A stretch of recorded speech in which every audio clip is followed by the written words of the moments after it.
Saya ke Prof. Stella dulu. Prof. Stella, bagaimana Anda melihat pendidikan Indonesia saat ini? Boleh pendidikan, ya kalau pendidikan dasar menengah oke lah ya. Pendidikan tinggi dan manfaatnya kemudian atau proyeksinya untuk bangsa. Kondisi dari pendidikan kita, pendidikan tinggi, dan bagaimana kemudian bayangan Prof. Stella Indonesia ke depan. Ya. Mungkin saya langsung tanya ke penonton. Boleh. Kalau menurut kalian pendidikan tinggi itu tugas utamanya apa? Apa yang harus dilakukan pendidikan? Nah loh, siapa Prof? Tunjuk aja Prof. Saya dukung Prof. Siapa Prof? Nggak bisa lihat saya, tapi silakan. Ya. Mau mahasiswanya, mau dosennya. Atau Bu Wakil Rektor deh, nunjuk yang mana yang paling Harusnya oke. pendidikan tinggi itu mengeluarkan apa? Jangan dijauh dulu Prof. Jangan dulu Prof. Coba. Oke, siapa? Tunjuk tangan. Gak ada yang berani Prof. Ayo Untar nih. Masa nggak ada yang berani? Ah, luar biasa. Itu coba tolong dikasih mic-nya. Diperkenalkan dulu, Mbak, namanya siapa, jurusan apa, semester berapa? Oke, silakan. Halo semuanya, perkenalkan namaku Hana dari Fakultas Hukum tahun 2025. Oke, mana Fakultas Hukum? Fakultas Hukum mana? Cuma sendirian kamu? Wah luar biasa lo sendirian, berani banget nih. Kalau menurutku, universitas itu tuh tugasnya untuk mengasah kemampuan mahasiswa-mahasiswa untuk di dunia kerja. Supaya waktu di dunia kerja tuh mahasiswa udah memiliki dasar dan bisa berkembang lebih baik untuk maju negara. Oke, jadi tujuannya adalah untuk mengasah agar memberikan kemanfaatan untuk negara. Betul. Oke, kita berikan tepuk tangan dulu. Prof, silakan. Saya pertajam ya. Kalau kita hanya mengasah kemampuan untuk bekerja, tapi kita pekerjaan itu selalu berubah-ubah. Nanti kalau apa yang diasah untuk kemampuan bekerja, tetapi pekerjaannya sudah berubah. Nah ini berarti tidak akan bisa dipakai. Disrupsi. Ya. Ini kita nggak tahu nih ke depan nih, jurusan A Betul. masih relevan nggak? Betul. Jurusan B masih bisa dipakai nggak nanti? Itu dia. Jadi saya akan pertajam. Sebenarnya bukan itu yang harus jadi tujuan utama. Yang jadi tujuan utama adalah menghasilkan orang-orang yang mampu melahirkan inovasi. Inovasi. Betul. Oke. Kenapa inovasi? Dan kenapa, tapi belakangnya betul, bermanfaat untuk negara. Negara sangat perlu, bahkan saya akan memberikan pernyataan. Negara tidak mungkin bisa maju pertumbuhan ekonominya kalau tanpa adanya inovasi. Ini bukan kata saya, ini adalah bisa dicek teori ekonomi yang sudah terbukti. Salah satu yang paling terkenal adalah dari Paul Romer. Paul Romer menyatakan bahwa satu-satunya cara kita bisa menghindari yang namanya decreasing margin of returns atau dengan investasi yang sama, peningkatan pertumbuhan ekonomi itu menurun, itu hanya dengan adanya inovasi baru, inovasi sains dan teknologi. Nah, inovasi itu lahirnya dari mana? Inovasi itu lahirnya yang paling banyak di dunia ini, di negara apapun, itu adalah dari universitas. Jadi kalau kita kalau kita tidak membuat ini, kita tidak maju ke arah ini, kita tidak mengacu kepada mengasah inovasi, kita akan ketinggalan. Saya kasih satu angka. Coba tebak, berapa perekonomian, berapa perputaran uang yang dihasilkan oleh Stanford University dalam 1 tahun oleh alumni dan dosen-dosennya. Ada yang mau tebak? Maksudnya perputaran uang setelah dia lulus atau di dalam kampus atau seperti apa?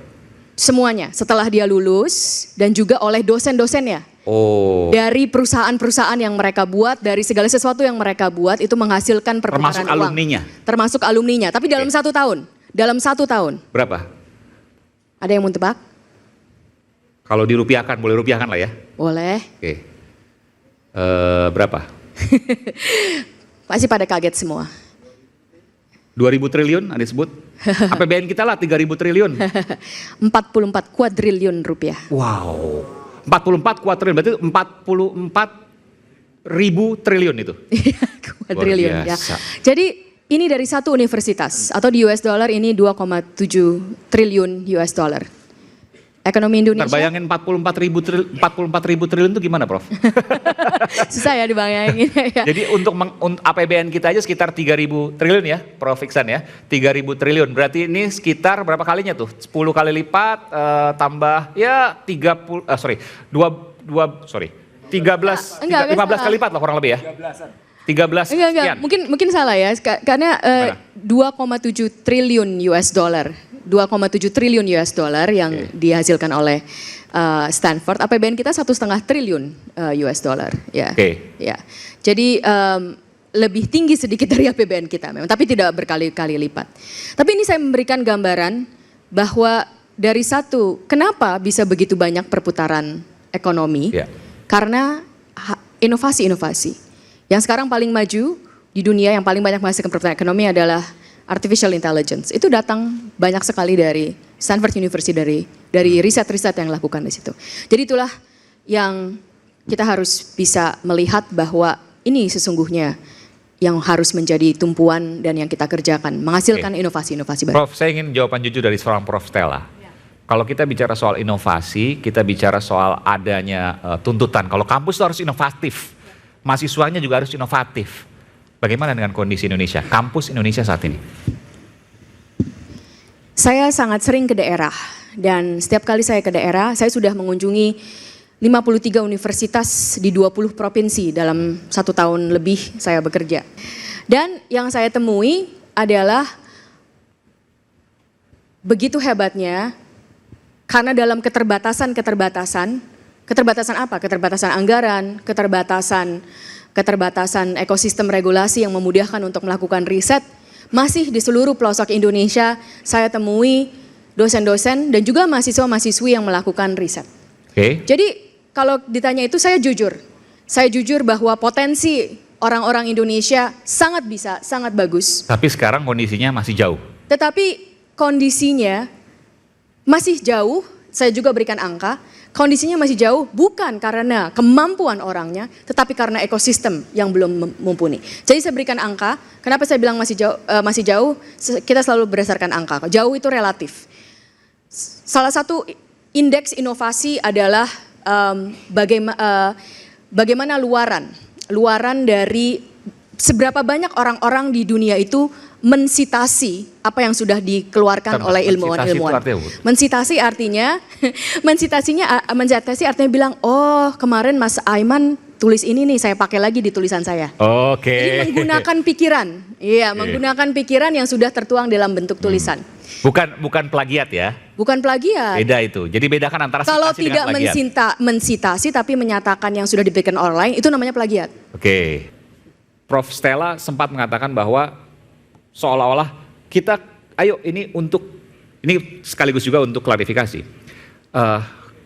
Kuliah di luar negeri, caranya seperti ini dan seterusnya. Sementara orang kemudian ramai bahwa Prof Stella adalah Wamen Dikti Indonesia. Yang kemudian meminta, seolah-olah meminta agar mahasiswa kuliah di luar negeri. Nggak salah, semua siapa sih nggak mau dikuliah di Harvard, bener nggak sih? Tuh bener. Tapi masalahnya posisi Prof Stella kontradiksi dengan ajakan itu. Sangat tidak kontradiksi. Berapa UKT tingkat 1? Tahu nggak Mas? Waktu itu konteksnya Prof, saya memang tidak menanyakan nominal. Nah. Tapi kan gini, tapi gini.